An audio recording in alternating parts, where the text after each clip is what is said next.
I was amazed when the president's speaking a lot when he was on the campaign trail. What do you do? And it drives people crazy, but they just say, new audience, I got to give the same message every single time. And sometimes you carry the message and you go, wow, it's the same speech. Since the president won, he's putting new things into all his remarks, whether it's the Patriot Awards or what we saw yesterday in front of Charlie Kirk's group. Yeah. I think part of it is like when you're running for office, you want to be very consistent and tell people this is what I'm going to do. Now he's won. It's not like he's making some giant crazy turn here. He's just starting to maybe put some meat on the bones of what the agenda is going to be now that he's got the power soon of governance. Let's watch a little bit from what he said yesterday. Watch this. So we got the highest vote ever for a Republican candidate. We won by 36 points with young people. That never happens. A Republican loses by 36 or 40. So I'm going to have to start thinking about TikTok. We did go on TikTok, and we had a great response with billions of views, billions and billions of views. They brought me a chart, and it was a record, and it was so beautiful to see. And as I looked at it, I said, maybe we got to keep this sucker around a little while, you know.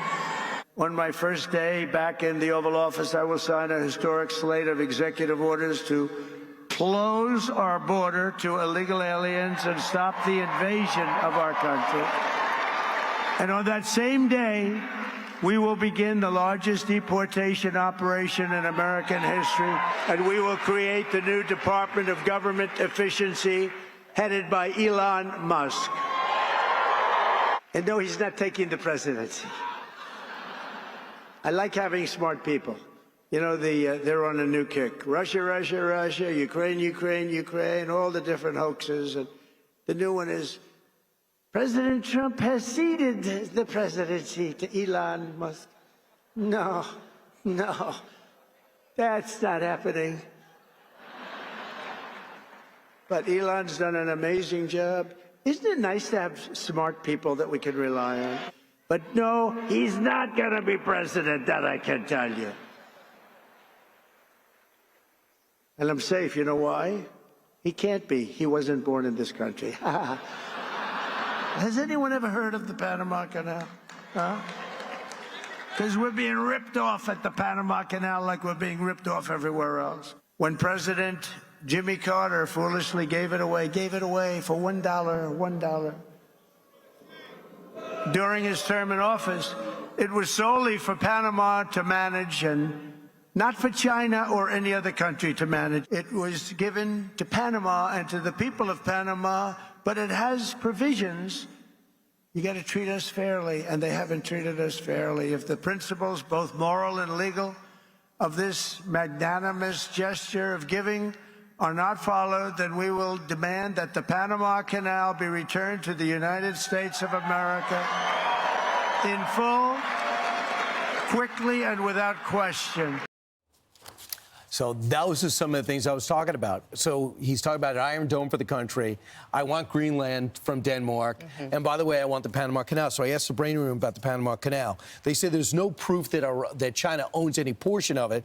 We use 72% of all traffic is American, and the prices did go up 15%, nearly $5 billion over the last year. But they say it's because of low water levels, and they have to slow down the amount of traffic that goes through. But you know what? Rattle their cage, make them justify it, and let's see if we can get these prices down. After all, we are a frequent customer. I do think part of this, though, is national security. You think of Greenland, for example. The Arctic is a major, I think, battle area for the future in terms of who controls the Arctic. And I think the same applies to the Panama Canal. China may not control it, but they, my understanding is, have some very strategic interests in that area. So part of this, I think, is Trump starting a negotiation with, we want the whole thing back. And then the Panamanians might say, well, hang on, no, but let's have this conversation. Trump just announced yesterday his ambassador to Denmark, which owns Greenland.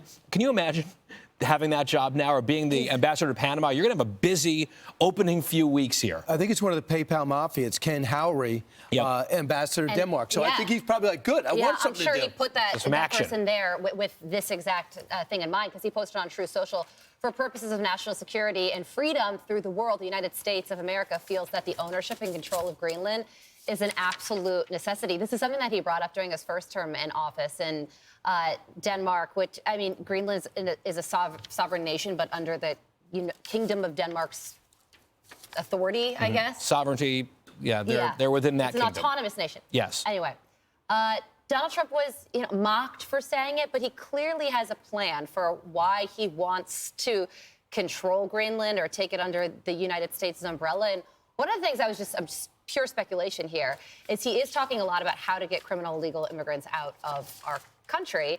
And if countries like Venezuela that we don't have relations with won't take them back, maybe he'll build a facility in Greenland and ship them there. That would for sure be a deterrent for people to come to the country if they know that they're going to Greenland. Very cold. Yeah. Yeah, put it this way. I think my prediction, we get it. Get it? I think we get Greenland. My prediction, it's huge. What's today? To December 23rd. Yeah. December 23rd, 2024, I believe by the end of his term, we'll get Greenland. Okay, so because he loves real estate. Yeah. Mark it down. Right, and we'll see. And I'll tell you what, I'm wondering what Denmark needs from us. Or I wonder what Greenland has to say about this. I don't know how they would feel about They do have a government. A couple fun facts about Greenland. Do you know the population of it? 56,699 people. And that's because 75% of it is covered in a sheet of ice. And the capital city is Nuuk. Really? Yeah. I would never have picked Nuuk. N-U-U-K, Yeah. right? That's right. Right. So Iceland's nicer than Greenland. And the Vikings are responsible. Yeah, Iceland is greener than Greenland.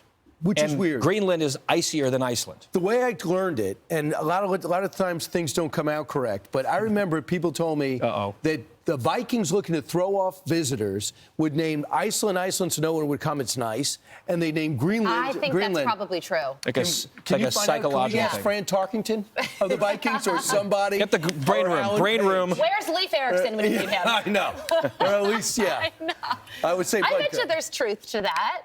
I remember learning that in school. Right? Those are the types of things that you expect on a news network. I bet you there's some truth to that. Carly definitely trying to back me. My speculation on why Trump wants Greenland could be totally off. Right. No, as soon as you start saying, this might not come out right, but I'm just holding on to the couch. Right. What's going to happen? I should save that for radio. I'm Steve Doocy. I'm Brian Kilmeade. And I'm Ainsley Earhart. And click here to subscribe to the Fox News YouTube page to catch our hottest interviews and most compelling analysis.